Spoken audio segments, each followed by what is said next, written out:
మాత్రం ఓ కుటుంబాన్ని చిన్నాభిన్నం చేసింది. అల్లారు ముద్దుగా పెరగాల్సినటువంటి ఆ ఇద్దరు చిన్నారులు ఏకాంతంగా మిగిలిపోయారు. రోడ్డు ప్రమాదంలో తండ్రి మృత్యువాత పడగా ఇటీవల కాలంలో తల్లి సైతం అనారోగ్యం బారిన పడి మంచానికి మాత్రమే పరిమితమవుతూ ఆమె సైతం ఇటీవల మృత్యులోకి చేరుకుంది. ఫలితంగా అల్లారు ముద్దుగా పెరగాల్సినటువంటి వారంతా గోరుముద్దలు తిని బడికి వెళ్లాల్సినటువంటి ఆ బజీలు పిల్లలు ఎట్టకేలకు రోడ్డున పడినటువంటి పరిస్థితి. కేవలం అనాథలుగా మిగిలిపోయినటువంటి నేపథ్యంలో గ్రామస్తులు సైతం కన్నీటి పర్యంతమవుతున్నారు. విషయం తెలిసినటువంటి ఆర్ న్యూస్ ఛానల్ ఎట్టకేలకు కొమలంచ గ్రామానికి చేరుకుంది. కొమలంచ గ్రామంలో వారి దీనావస్థను గ్రహించినటువంటి ఆర్ న్యూస్ మొత్తానికైతే వాళ్ళతో ఇంటర్వ్యూ చేసే ప్రయత్నం చేసింది. ఆ ఇంటర్వ్యూ కాస్త వాళ్ళ వందలాది మంది తిలకించారు. నిన్న ఇదే సమయానికి కామారెడ్డి జిల్లాలోని మమ్మన్నార్ మండలం కొమలంచ గ్రామానికి చేరుకున్న ఆర్ న్యూస్ ఛానల్ ఎట్టకేలకు వారి ఇంటర్వ్యూ చేసింది. ఇవాళ ఉదయం 10 గంటల ప్రాంతంలో ఆ వార్త కాస్త ప్రసారం అయిపోయింది. ఆ వార్త ప్రసారాలను తిలకించినటువంటి కొంతమంది సహృదయులు వారి హృదయ స్పందనను తెలుపుతూ అదే సందర్భంలో తమ మానవత్వాన్ని తన భ్రాతృత్వాన్ని సైతం చాటుతున్నటువంటి పరిస్థితి. ఎవరికి దొరికినంత వారు ఆర్థిక సాయం కూడా అందించే ప్రయత్నం చేశారు. ఏకంగా ఆర్ న్యూస్ ఛానల్ వారి ఫోన్పేలలో కొంతమంది డబ్బులుగా పంపించడం జరిగింది. ప్రస్తుతం ఆ డబ్బులను ఇవే డబ్బులు వారికి ఇచ్చే ప్రయత్నం చేద్దాం. ఎందుకంటే మనం ప్రసారం చేసినటువంటి ఆ వార్తను కావచ్చు వారి దీనావస్థను సహృదయంతో స్వీకరించినటువంటి కొంతమంది అజ్ఞాత వాసులు అయితే ఎట్టగలకు డబ్బులు పంపించే ప్రయత్నం చేశారు. వారికి కొంత ఆర్థిక చేయూతనివ్వాలని ఆర్థిక భరోసా కల్పించాలని అదే సందర్భంలో సమాజంలో మేము కూడా తోడున్నామంటూ ఒక భరోసా మాత్రం ఇచ్చే ప్రయత్నం జరిగిందని చెప్పచ్చు. ఈ అంశానికి సంబంధించి ఈ డబ్బులు ఇప్పుడు ఆమెకు వాళ్ళ అమ్మమ్మ గారికి ఇవ్వడం జరుగుతుంది. అమ్మ మీకు ఒక అజ్ఞాతవాసి ఆయన పేరు బయటకు చెప్పొద్దున్నారు. ఆయన హైదరాబాద్ నుంచి మీకు డబ్బులు పంపించారు. ఇప్పుడు మీ ఖర్చుల నిమిత్తము తర్వాత ఇంకా కొంత సాయం చేస్తామని మాట ఇవ్వడం జరిగింది. ఆయన ఇచ్చినటువంటి డబ్బులు మీకు ఇస్తున్నారు. ఎలా అనిపిస్తుందమ్మా? ఆయన అజ్ఞాతవాసి, ఆయనకు ఎవరో తెలియదు, మీరెవరో ఆయనకు తెలియదు.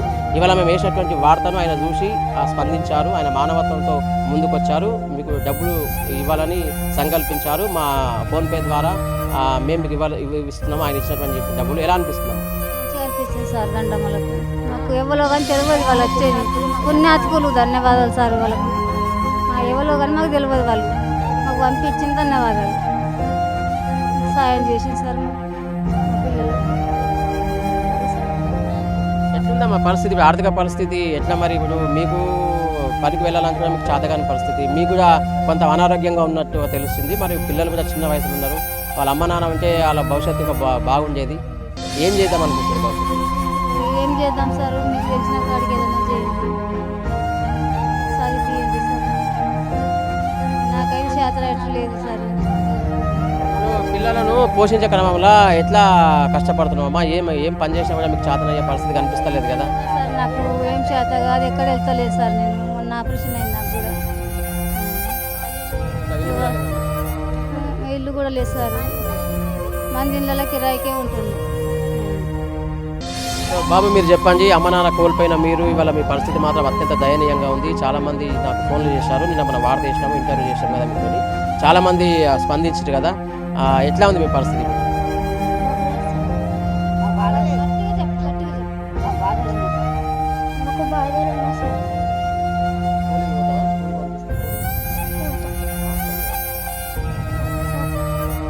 పాప నువ్వు చెప్పు, స్కూల్కి పంపిస్తే పోతావా? మరి అమ్మ నాన్న లేరు కదా ఇప్పుడు.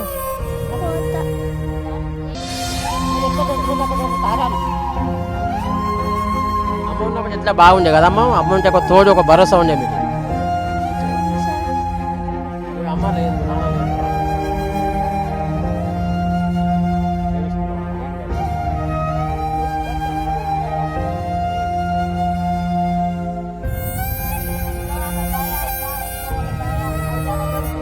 సో మనతో పాటు కొంతమంది గ్రామస్తులు ఉన్నారు. ఆ పిల్లలను కదిలిస్తే వారి కన్నీటి రూపంలో బయటకు వస్తుంది. బాధ అంతా కన్నీటి దారలా బయటకు వచ్చేటటువంటి క్రమంలో గ్రామస్తులు సైతం కంటతజం పెడుతున్నటువంటి పరిస్థితి. మనతో పాటు కొంతమంది గ్రామస్తులు మాట్లాడే ప్రయత్నం చేద్దాం. గ్రామస్తులతో వీళ్ళ పరిస్థితి ఏ రకంగా ఉంది, గతంలో ఏ రకంగా ఉంది, అమ్మ నాన్న కోల్పోయి ఇద్దరు చిన్నారులు మాత్రం అనాథలా మిగిలిపోయినటువంటి నేపథ్యంలో అమ్మమ్మ దగ్గర ఆశ్రయం పొందుతున్నటువంటి ఈ పరిణామ క్రమంలో వారి పరిస్థితి, దయనీయ పరిస్థితిని గ్రామస్తులు వివరించే ప్రయత్నం చేయబోతున్నారు. వారితో మాట్లాడదాం. అమ్మ చెప్పండి అమ్మ, ఇలా చిన్నారుల పరిస్థితి ఏంది అసలు? ఈ తల్లి లేదు, తండ్రి లేరు, పిల్లలు గుండె వాళ్ళుతారు. అమ్మమ్మ కూడా బాగలేదు, పరిస్థితి బాగలేదు. మొన్న 8 నెలల కింద ఆపరేషన్ అయింది. ఆమె గడ్డ అయింది. ఆమె పరిస్థితి కూడా బాగలేదు, పిల్లల పరిస్థితి కూడా బాగలేదు. మీరు అందరు కలిసి కొంచెం దయ చూపెడితే పిల్లలు ఎట్లా అవుతారు, బతుకుతారు. లేకుంటే ఆగం అయిపోతారు. అమ్మమ్మ కూడా మంచిగా లేదు, ఆమె పరిస్థితి కూడా బాగలేదు. ఇల్లు లేదు, భూతాలు లేదు, ఏం లేదు. వాళ్ళు ముగ్గురే ఉన్నారు, ఒబ్బరు దిక్కులేరు. అట్లా ఇవాళ నిన్న మన న్యూస్ ఛానల్లో ఒక వార్త ప్రసారం చేసినాం, ఇలా ఇంటర్వ్యూ తీసుకున్నాం కదా. ఇవాళ వార్త ప్రసారం అయింది, చాలా మంది వందల మంది చూసిర్రు ప్రపంచవ్యాప్తంగా. కొంతమంది మీకు పరిచయం లేని వ్యక్తులు ఇవాళ కొంత డబ్బులు పంపించి ఆర్థిక సాయం అందించాలని మా ద్వారా మీ దగ్గర పంపించారు. వల్ల ఇవాళ మేము ఆ డబ్బులు వాళ్ళ అమ్మమ్మకి అందజేసాం కదా. ఎట్లా అనిపిస్తుంది మా అజ్ఞాతవాసి అంటే ఏ పరిచయం లేని వ్యక్తులు స్పందించారు అంటే? దేవుళ్ళలో సమానం అనిపిస్తుంది. ఆయన ఒక దేవుడు, వాళ్ళకు ఆయనకు ఒక దేవుడు అనుకో. ఇక తల్లిదండ్రులు లేరు, ఎవరు లేరు, ఆయన ఒక దేవుడు. వాళ్ళకందరికీ ధన్యవాదాలు. పంపించిందో సరికి వాళ్ళ పరిస్థితి కొంచెం చూసుకొని వాళ్ళది ఏందో జర మీరు చూస్తే వాళ్ళు బతుకుతారు. మీరు చెప్పండి అమ్మా, ఈ చిన్నారుల పరిస్థితి ఏ రకంగా ఉంది? వాళ్ళ అమ్మమ్మ కూడా చేతన అయితే లేదు, ఆమె అనారోగ్యం బారిన పడింది కదా. ఇవాళ ఒక వ్యక్తి మాత్రం హైదరాబాద్ నుంచి, మన ఏరియా కూడా కాదైనది, హైదరాబాద్ నుంచి ఆ పాపం వార్త చూసి ఆయన స్పందించారు, మానవత్వం చాటుకున్నటువంటి పరిస్థితి. ఆయన కొంచెం సపోర్ట్గా నిలబడాలని కొంత అమౌంట్గా పంపించారు. ఎట్లా అనిపిస్తుంది సారు? మాకు అందరికీ బాగా అనిపిస్తున్నది. ఆమెకు ఒకటే బిడ్డ ఉండే, ఒక బిడ్డని ఇచ్చింది, బిడ్డ చనిపోయింది.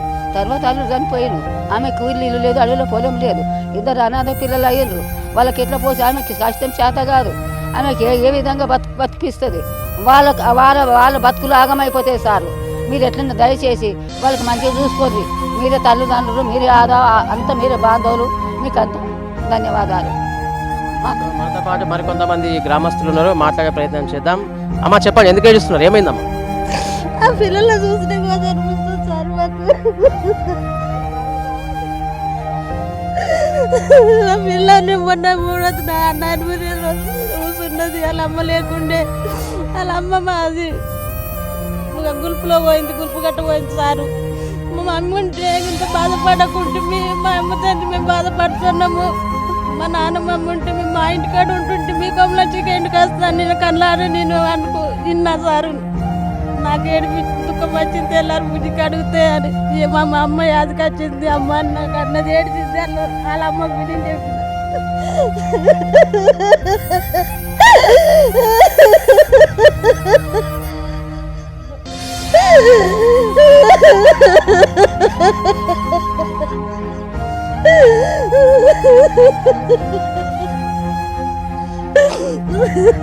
మీరు చెప్పండి అమ్మా, ఇప్పుడు ఈ చిన్నారులు అనాథలు అయిపోయారు కదా, అమ్మ నాన్న కోల్పోయి వాళ్ళ పరిస్థితి చాలా ఘోరంగా ఉన్నటువంటి పరిస్థితి ఉంది కదా. ఎట్లా ఉంది ఇప్పుడు పరిస్థితి? పాపం వాళ్ళకు దయనీయ స్థితి, వాళ్ళు అసలు ఏం చేయాలో అర్థం కాదు, బడికి వెళ్ళాల్సిన వారి వల్ల రోడ్డు మీద పడ్డటువంటి పరిస్థితి కదా. ఎట్లా ఉందమ్మా వాళ్ళ పరిస్థితి గ్రామంలో కొమలంచల? మంచిలే సారు, వాళ్ళ దగ్గర తీస్తే గారి దగ్గర ఉంటున్నారు, అనాథ లెక్క బతుకుతున్నారు సార్. వాళ్ళు ఎట్లన్నా దయచేసి మంచిగా చేయండి సార్. అంతే ఏడేస్తే కాడ బతుకుతారు, ఆమెకి చేత కాదు అండి పెట్టదు, ఏడైతే కాడ బతుకుతారు. ఏం చేస్తారు సార్? ఆమెకి చేతన ఎట్లేదు అని పెట్టట్లేదు. మీకు దయచేసి గిత్తనే చేయండి సారు, ఎత్తనన్నా అంతే.